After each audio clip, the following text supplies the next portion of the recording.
Let's do some more examples of solving rational equations. We're going to do one equation where it's already written out, and then a couple of application problems where we have to develop an equation like this. But first, let's just talk about how to solve this. So what we want to do is get rid of those fractions, right? That solving with fractions is, never a good time. So first thing to notice is that x squared minus 9 factors. All right, we always want to sort of think about the denominators as factoring. The numerators, I'm not so worried about at first. We're really just focused on the denominators. So x squared minus 9 is the same as x minus 3 times x plus 3. And so what that means for us is that this is our least common denominator, because then x minus 3 goes into x squared minus 9. X plus 3 is also a factor.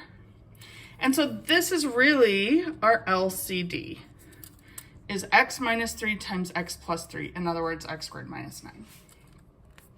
So what we're going to do is multiply every term or every fraction on both sides of the equation by this LCD. Because if we multiply something, we have to multiply both sides and every piece on both sides by that something. So let's do that. First fraction, 3x over, and I'm going to use that factored form of the least common denominator there. X minus 3 times x plus 3. And we're multiplying though. Multiplying by that denominator on both sides,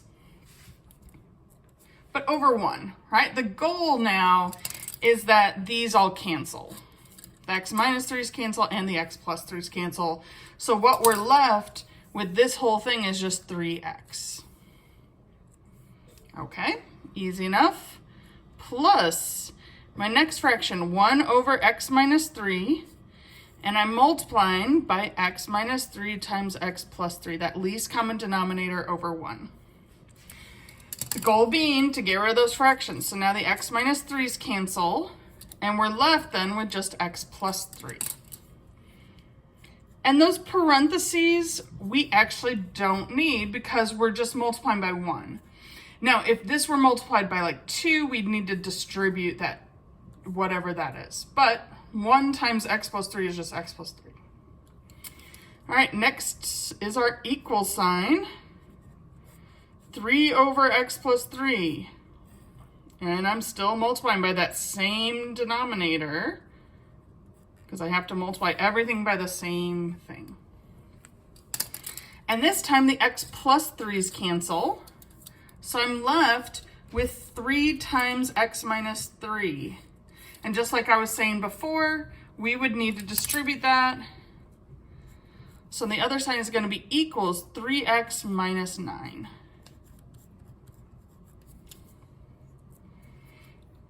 All right, and this is now an equivalent equation to the first one with those additional domain restrictions. So we might want to note the domain restrictions that x cannot equal 3 or negative 3. And I got those again from these factors, right? That we can't have x equals 3, we can't have x equals negative 3. And those are the same two x values that would make x squared minus 9 0. So we always want to be on the lookout for where the denominator is 0. But otherwise, first equation and this new much easier equation are the same with these added domain restrictions. So let's solve it. I'm just going to subtract 3x from both sides because that makes that go away. So now I have x plus 3 is negative 9. So I can subtract 3 from both sides. So x is negative 12. First thing to notice is that that wasn't part of the domain restriction. So that's good news. But before we really say that this is the for sure solution set, in curly brackets, I definitely want to check, right, that it might be no solution. So we always want to check these. And checking just means plugging into the original. And if it looks ugly, you can use a calculator to check. 3 times negative 12 over negative 12 squared, so I'm just plugging in here, minus 9 plus 1 over negative 12 minus 3. And we want to know, does that equal 3 over negative 12 plus 3? That's the question. All right, so I'm going to do one step of simplification and then I'm going to the calculator. Because for check-in, we're just, we just want to know are these equal. But let's at least simplify this to negative 36 over 144 minus 9. And then this would be minus 1/15. Oh no, does that equal 3 over negative 9? Or negative 1/3? 3 over negative 9, negative 1/3. All right, let's put this in the calculator. So first thing I'm gonna do, well, let's clear that, is 144 minus 9 is 135. So then it's negative 36 over 135. So 36, and then make it negative. Phone calculators work the same way where you have to type in the number and then make it negative. And then divided by, what did I say, 135? And then minus 1 divided by 15 equals. So the question is negative 0.033 repeating, is that the same as negative 1/3? And hopefully we just know that the answer is yes, but if not, do 1 divided by 3 and make it negative. Oh, look. Negative 0.3 repeating is the same as negative 1/3. So yes, this checks out.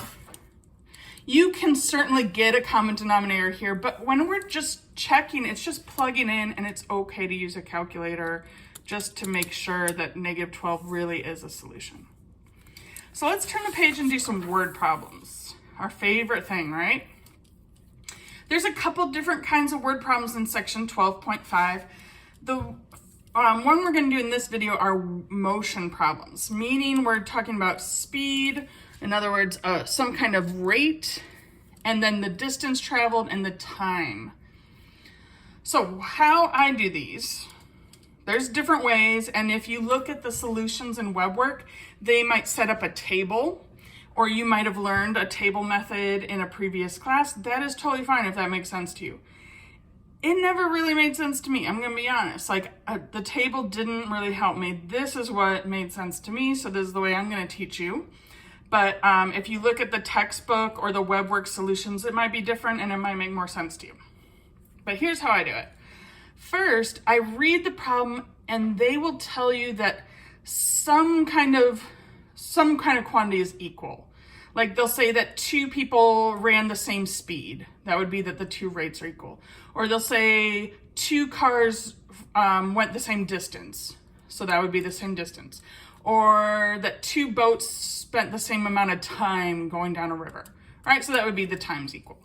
So there'll be some kind of information that says that something is equal for both things that we're comparing.